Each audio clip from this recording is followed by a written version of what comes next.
You are listening to CHISPA Chats, brought to you by Equality New Mexico's Nathan Saavedra and Layla Garcia. ACLU-NM is a statewide advocacy organization leading the fight for queer and trans liberation. Thanks for being with us. Imagine this. Your teen child has been out as trans for years. Through long and hard conversations with healthcare providers, you've finally gotten her on medication that makes her feel affirmed and comfortable in her own body. This upcoming weekend is meant to be fun and carefree. It's family reunion weekend. You're just worried because your family decided to have this reunion in Texas, where gender-affirming care for minors is criminalized. That's when you remember you just read an article about your teen's medication tracking app selling a large collection of their processed data to the Texas government. Now what? Do you keep your entire family back from the celebration you've all been looking forward to? Or do you risk being charged with child abuse when you cross the state border? This is one of the many scenarios that could occur as long as we continue with our current lack of strong data protections. This is why we need NMCHISPA. Welcome to CHISPA Chats, where we dive into data privacy, what's at risk, and how a lack of protections will impact New Mexicans. I'm Nathan Saavedra, speaking with Tatiana Prieto from the ACLU of New Mexico and Rach Arrey from Bold Futures. My name is Rach Arrey. I use they, them pronouns. I'm a Repro Health Associate at Bold Futures. We're a statewide reproductive justice organization in New Mexico by and for women and people of color. Hi everyone, my name is Tatiana Prieto. I use she, her pronouns, and I'm a policy advocate with the ACLU of New Mexico. We work on issues ranging from reproductive justice to indigenous justice to immigration justice and reform, and also address issues with mass incarceration and policing issues. And I'm happy to be here with both of you. Thank you both so much for joining us. We super appreciate that. And I myself, my name is Nathan Saavedra. I use he, him pronouns, and I work for the statewide LGBTQ advocacy organization, Equality New Mexico. We have been, since the last 32 years, advocating for progressive policies to improve the lives of LGBTQ New Mexicans, both through direct policy in the New Mexico legislature, as well as narrative shift at the community level. And we are here today to talk about NMCHISPA, a data privacy campaign that has been pioneered by a number of organizations since the legislative session of 2025. And I want to start off by just asking y'all, what is NMCHISPA? We refer to this coalition and this campaign as NMCHISPA, but it does stand for the New Mexico Community and Health Information Safety and Privacy Act. So kind of a mouthful there, but I think it's indicative of how expansive this bill is in providing protections for New Mexicans. I can pass it off to Rach to get into more of the details. Yeah, thanks, Tati. So currently we don't have any state level protections for online data privacy, and that's something that Bold Futures got involved in because of the implications for being able to access reproductive health care and what that means for New Mexicans, and also for people who are traveling to New Mexico to access care, but also because we know that it impacts every single person who lives in New Mexico, because this is really about being able to safely access the internet without having to be worried about surveillance, about criminalization, harassment. NMCHISPA is really the result of a lot of different community organizations coming together to really explore what do New Mexicans need by and for New Mexicans, not a bill or an approach to data privacy that's being brought in from elsewhere, but really what do we need, what are we prioritizing? And it really is through this shared commitment to creating an environment in New Mexico where folks are safe to be who they are, to access care. There's the famous example from like more than 10 years ago of how Target was able to figure out like who was pregnant before people's own family members knew in order to like target ads towards them. And so that's just one example, I think, of how like things that we think about as being relatively innocuous, like our purchasing data or our browsing habits, can make us a target. I also want to add to y'all's points, like we have such strong protections here in New Mexico for folks needing to access reproductive care, gender affirming care, relatively strong protections for our immigrant communities as well. But I think lately we have seen an increased use of surveillance and an increase in hostile laws that have been targeting some of our most vulnerable communities from a hostile administration and other harmful actors as well. And so I think for us, having something like CHISPA really kind of closes all of the gaps in some of these protections that maybe we weren't thinking about 10 years ago, even 5 years ago, but we are now. And so we're really trying to take, I think all of us are trying to take an intersectional approach, be really rooted in community around this, just to ensure that, we can kind of keep our protections here at the state level. I would like to semi-pivot the conversation, I guess, to more of the landscape that we're viewing and the landscape that everyday community members might not be totally aware that their data exists in. I think you mentioned it a little bit, Tatiana, but there is an entire unregulated market of data brokerage and data processing that exists at every level, primarily from these big tech organizations like Meta and Google and Amazon. So I'd like to bring that up and see if y'all have anything to add about like the impacts or the fears that CHISPA legislation would be able to address. Thanks so much for bringing that up, Nathan. I've been thinking a lot about the example. I think it was maybe a month or so ago back that I think Flow and Google, Flow the period tracker app, and then of course Google, settled a lawsuit for, I think it was like $50 million or something ridiculous, because basically, even though Flow said as a period tracker app, they were keeping users' information about their pregnancies, about their periods, about their like sexual lives confidential, it was actually being used by Meta, well, allegedly by Meta and by Google to target ads to people based on where they were in their cycles or where they were in their like reproductive lives. And so that I think is just one example of how it's not an unfounded fear. Like it's very real that folks' personal information is being used in ways that is not what they intended when they signed up for the app, right? Like folks were wanting to maybe understand their bodies better or take care of their health, and instead they were made vulnerable to these companies who are basically using that to turn a profit. And I think that is, you mentioned it as an unregulated industry, and I think both Futures as a reproductive justice organization, we view being able to have privacy online as really an extension of what it means to have bodily autonomy.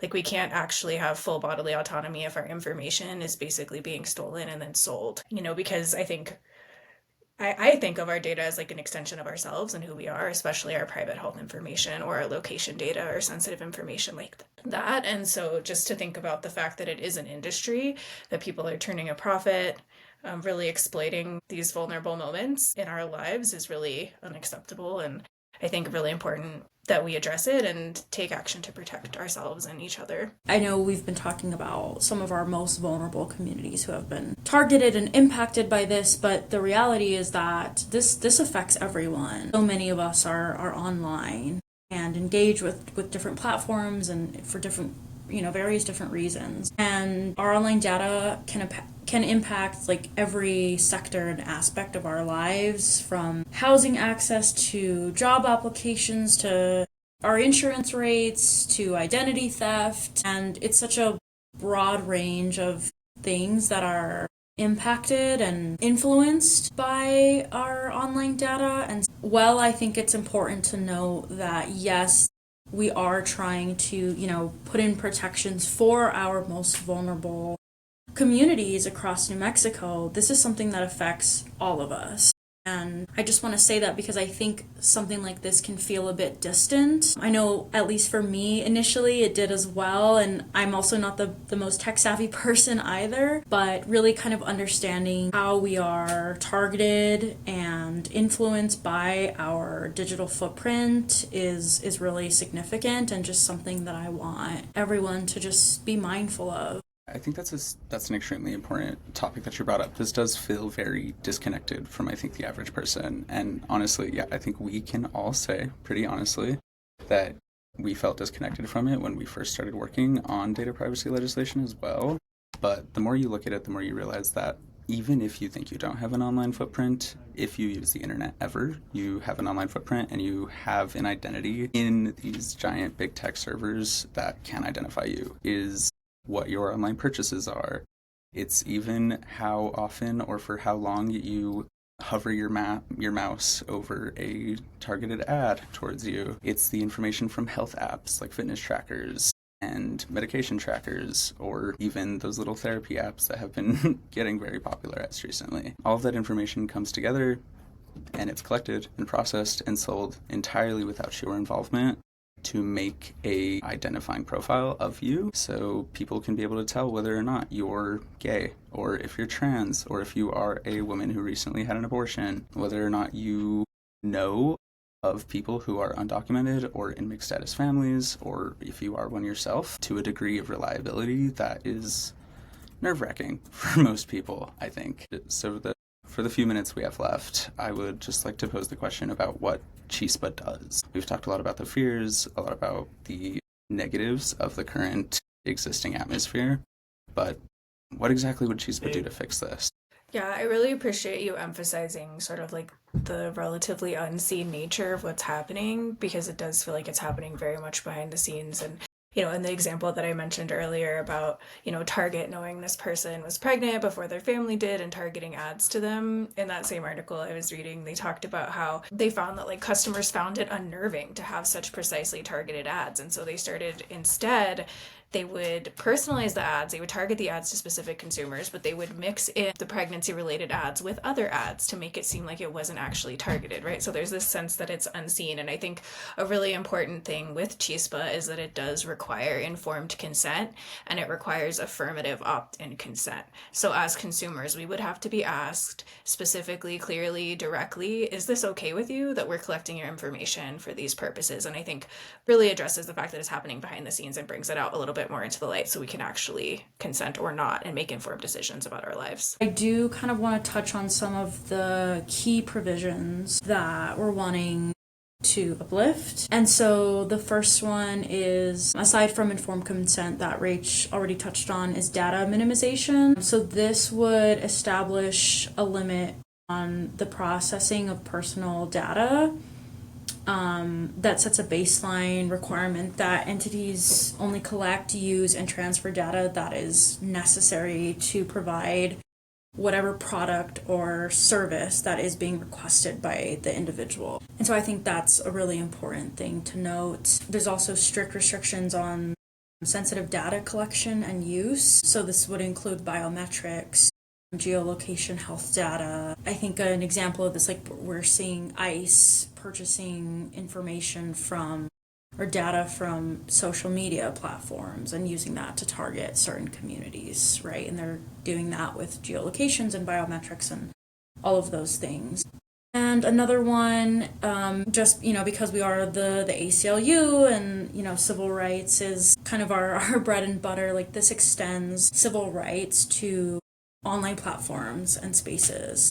And this also touches on what Rach was saying earlier about how this just kind of expands our autonomy and our agency online. And with that, our civil rights as well. We should have rights while using the internet. And some other just key provisions really quickly. There's a prohibition on obtaining consent in ways that are misleading or manipulative. So, manipulative design restrictions. We want transparency, right?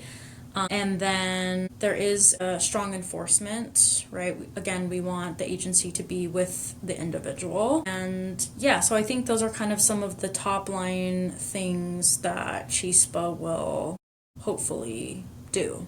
Thank you for that super overhead view of the actual provisions of CHISPA legislation that we're hoping for. Quick plug, please stay tuned for episode 2. We'll be doing that with the Electronic Frontier Foundation, and we'll be able to dive into a little bit more about the ins and outs of data privacy, as well as how it will affect the user experience. And all of what we've discussed throughout this conversation, thank you both Tatiana and Rach, these are the reasons why we need real and effective data privacy legislation here in New Mexico. We need protections that are made by and for community. We need protections that do not include any loopholes for big tech organizations to bypass, and so it only affects the smaller groups. And we need this legislation to protect and center our vulnerable communities, and especially those more disproportionately at risk. This is why our organizations, as well as a number of others, are advocating for NMCHISPA. This will demand protections for those who need it most, and it will not be influenced or dictated by those who are at the head of receiving money and power from our data, like big tech organizations. And this is why we are encouraging everyone who is listening to this podcast to go to nmchispa.org, nmchispa.org, NMCHISPA.org, and sign our petition to show the New Mexico legislature as well as the governor of New Mexico that data privacy is an issue that New Mexicans care about and want to prioritize in future legislative sessions. Thanks for listening to this week's episode of CHISPA Chats. Learn more and take action now at NMCHISPA.org. Sign our petition, share this podcast with your friends and family, and remember, we got us. Equality New Mexico is honored to be joined by a number of New Mexico-based and national organizations who have all stood together to share the important and crucial need for strong, community-based data privacy protections. We work in coalition with Bold Futures New Mexico, the ACLU of New Mexico, Progress Now New Mexico, the Transgender Resource Center of New Mexico, Planned Parenthood of the Rocky Mountains, Conservation Voters New Mexico, GLSEN New Mexico, the New Mexico Status on the Commission of Women, New Mexico Dream Team, FYI Plus, and Common Cause New Mexico.